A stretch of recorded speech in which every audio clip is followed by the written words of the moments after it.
ہر حرکت سے رکتا ہے جو نماز کو توڑ دیتی ہے۔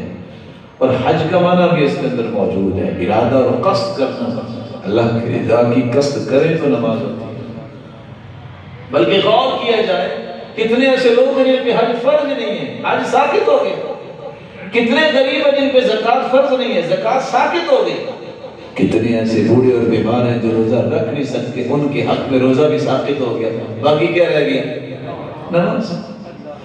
نماز جو پڑھتا رہتا ہے اللہ اسے کبھی گرنے نہیں دیتا۔ اللہ تعالیٰ نے اس میں کمال یہ رکھا ہے، اللہ زندگی کے آخری سانس تک یہ نعمت ہمارے ساتھ قائم رکھے۔ جہنمی کہیں گے ہم ایک تو نماز نہیں پڑھتے تھے، وَلَمْ نَكُنْ نُطْعِمُ الْمِسْكِينَ، نہ مسکینوں کو کھانا کھلاتے تھے، وَكُنَّا نَخُوضُ مَعَ الْخَائِضِينَ، ہم فضول بحثوں میں پڑے رہتے تھے، کوئی کام کی بات کرتے نہیں تھے، وَكُنَّا نُكَذِّبُ بِيَوْمِ الدِّينِ، ہم نے کبھی بھی قیامت کو مانا ہی نہیں رکھا تھا، دیکھا جائے گا قیامت جب آئے گی۔ یہ سبب ہیں جہنم جانے کے۔ اللہ تعالیٰ کو ناراضگی کیا ہوتی ہے؟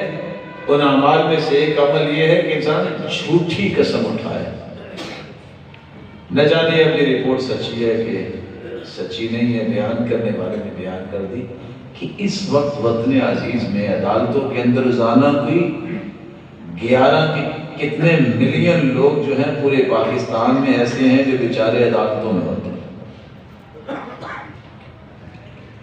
1 ملین لوگ معمولی بات ہے، اور کتنے ان میں ہیں جو ایفیڈیوٹ دے رہے ہوتے ہیں جھوٹ پر مبنی، اور کسی کو اس بات کا پتہ نہیں ہوگا۔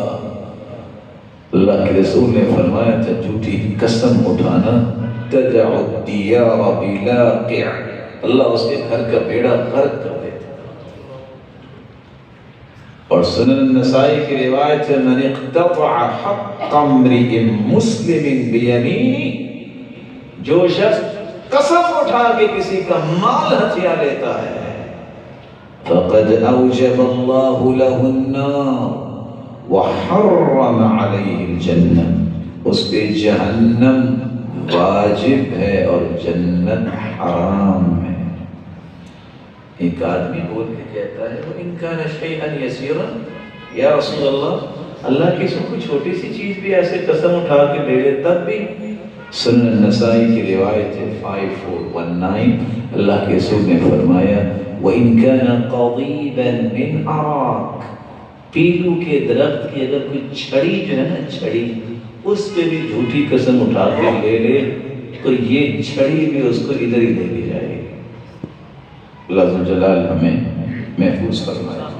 اللہ کے رسول صلی اللہ علیہ وسلم نے یہ بھی فرمایا القضاة ثلاثہ، جامع ترمذی کی روایت 1322، القضاة ثلاثہ، قاضی 3 طرح کے ہیں، ایک قاضی جنت میں جائے گا اور 2 جہنم میں۔ پھر آپ نے اس کی تفصیل بیان کی، قاضیان فی النار وقاض فی الجنہ، رجل قضى بغیر الحق فعلم ذاك فذاك فی النار، جس شخص کو پتہ ہے یہ نہ حق ہے لیکن اس کے حق میں فیصلہ کر دیتا ہے، جہنم میں جائے۔ اور جس شخص نے کوشش ہی نہیں کی، اپنی خواہش سے فیصلہ کر دیا، یہ بھی جہنم میں جائے۔ اور وہ شخص عرف الحق وقضى به، اس نے حق کو پہچانا اور پھر حق کا ہی فیصلہ کیا، یہ جنت میں جائے۔ رسول اللہ صلی اللہ علیہ وسلم نے فرمایا یہ بے زبان، یہ پرندے، یہ جانور، ان سے بھی ظلم نہ کیا کرو۔ ایک عورت کو صرف جہنم میں اس لیے ڈال دیا گیا اس نے بلی کو باندھ دیا، نہ اسے کھلایا نہ پلایا اور نہ ہی چھوڑا کہ خود ہی کچھ کھا لے وہ۔ عذبت امرأة، ایک عورت کو عذاب دیا گیا فی ہرہ، بلی کی وجہ سے۔ صحیح بخاری کی روایت ہے 2365، اللہ عز و جلال کے پیغمبر نے فرمایا اس عورت کو جہنم میں صرف اس لیے ڈالا گیا اس نے بلی سے ظلم کیا۔ یہ دین کتنا پیارا ہے، یہ تو پرندوں اور جانوروں سے بھی ظلم کی بات نہیں کرتا، وہاں بھی نرمی کی بات کرتا ہے۔ من رحم ولو ذبیحۃ عصفور رحمہ اللہ، جو چڑیا پہ بھی ذبح کرتے وقت بھی رحم کرتا ہے، اللہ اس پہ بھی رحم کرتے ہیں۔ اللہ کے رسول باغ میں جاتے ہیں تو کیا دیکھتے ہیں کہ ایک اونٹ چلتا آیا اور آ کے رونے لگا۔ معجزہ ہے اللہ کے رسول کا۔ فمسح ظفرا، اللہ کے رسول نے اس کی گردن پہ ہاتھ دیا، کہتے ہیں کون ہے اس کا مالک؟ بلاؤ اسے۔ کہتے ہیں یہ مجھے شکایت کر رہا ہے کہ تم اس کو تنگ بہت کرتے ہو۔ اونٹ جو ہے وہ ہے ہی سواری کے لیے۔ کہا جب اس سے کام لے لو تو اس کو چھوڑ دیا کرو، یہ بھی کچھ کھا لیا کرے۔ جو جانوروں کے ساتھ اس طرح کے آداب اختیار کرنے کا حکم دین دیتا ہے، اس دین کے اندر ظلم کیسے ہو سکتا ہے؟ رسول اللہ صلی اللہ علیہ وآلہ وسلم نے یہ بھی فرمایا تھا، لوگوں اس بات کو یاد رکھو، جہنم میں لے جانے کے لیے ایک عمل یہ بھی ہے جس سے آپ اپنے آپ کو جہنم کی طرف لے جائیں گے، بد زبانی سے باز آ جاؤ، کیونکہ حدیث کے الفاظ ہیں البذاء من الجفاء والجفاء فی النار، سنن ابن ماجہ کی روایت ہے 4184۔ یہ جو بد زبانی اور فحش گوئی ہے، یہ جفا ہے، یہ سختی انسان کو جہنم میں لے جائے گا۔ اللہ تعالیٰ نے کتنی نرم بنائی ہے زبان، اور اللہ تعالیٰ نے 32 تالے لگائے ہیں اس کے دل، اور پھر ہانڈوں کی شکل میں 2 مین گیٹ لگائے ہیں، جو 32 تالے توڑ کے نکلے اور گیٹ بھی توڑ کے نکلے، کتنا نقصان کرتا۔ جراحات السنان لها التیام ولا یلتام ما جرح اللسان، نیزوں کے پھٹ تو مل جاتے ہیں لیکن زبان کے زخم بھی ملتے نہیں ہوتے۔ اس لیے اکثر ابن صیفی بیان کرتی ہے، بندہ صرف زبان پہ کنٹرول کر لی تو 4000 گناہوں سے بچ سکتا ہے۔ اللہ تعالیٰ ہماری زبانوں کی حفاظت فرمائے، اور اللہ عز و جلال سے دعا ہے ہر اس عمل سے بچائے جس عمل سے انسان جہنم کا ایندھن بنتا ہے۔ ان اعمال میں سے اختصار کے ساتھ صبح اور عصر کی نماز جو پڑھنے والا ہے نا باجماعت، اللہ تعالیٰ اس کو جہنم میں نہیں جانے دیں گے۔ 40 دن تکبیر اولیٰ کے ساتھ نماز پڑھنے والا، اللہ اسے جہنم نہیں جانے دیں گے۔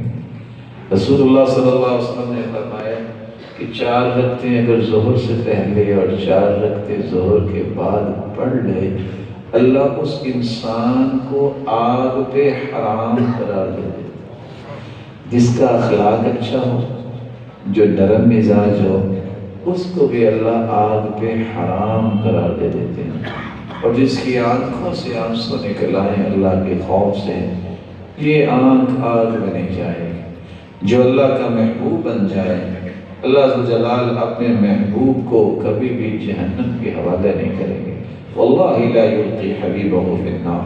اور رسول اللہ صلی اللہ علیہ وسلم نے فرمایا، جس کی 2 بیٹیاں ہیں اور ان کی اچھی پرورش کرتا ہے، قیامت کو جنت میں اس طرح میرے ساتھ ہے۔ اگر باپ نہیں ہے، 3 بہنیں ہیں، ان کا خیال کرتا ہے، اور 3 بیٹیاں ہیں، ان کا خیال کرتا ہے، اللہ قیامت کے دن اسے جہنم نہیں جانے دیں، بلکہ اللہ فرمائیں گے جاؤ جنت، کہیں گے نہیں حتی یدخل ابوانا، جب تک ہمارے والدہ نہیں جائیں گے ہم نہیں جائیں گے۔ اللہ فرمائیں گے ادخلوا الجنت انتم وابواکم، جاؤ پھر خود بھی چلے جاؤ جنت میں اور اپنے والدین کو بھی لے جاؤ۔ رسول اللہ صلی اللہ علیہ وسلم نے سب سے آسان راستہ جو بیان کیا ہے، میں چاہوں گا کہ ہم دہرا کے بات مکمل کر لیں۔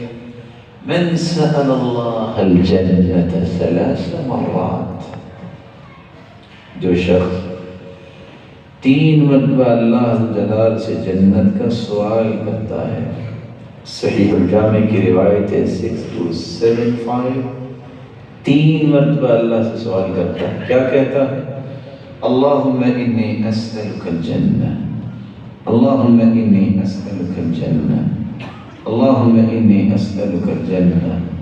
قالت الجنہ، جنت خود بول کے کہتی ہے، اللہم ادخلہ الجنہ، اے اللہ اسے جنت میں داخل کر۔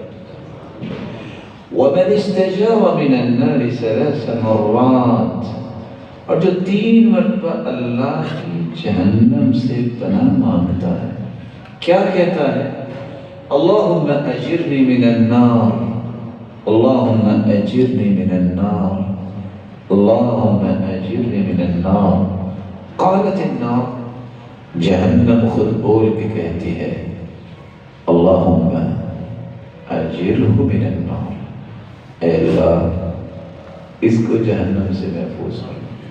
اللہ سے دعا ہے یہ جتنے روشن چہرے تشریف فرما ہیں یا جو سن رہے ہیں، اے اللہ ان سب کو جہنم سے محفوظ کر، ایسے اقوال و اعمال سے بچا جو جہنم کا باعث بنے۔ اس طرح یہ تیرے گھر میں جمع ہے، اے اللہ ان کو، ان کے والدین کو اور ان کی اولادوں کو بھی اللہ جنت الفردوس میں جمع فرما اور اپنے محبوب کی رفاقت نصیب فرما اور اپنے دیدار کا مستحق بنا۔ وآخر دعوانا الحمد للہ۔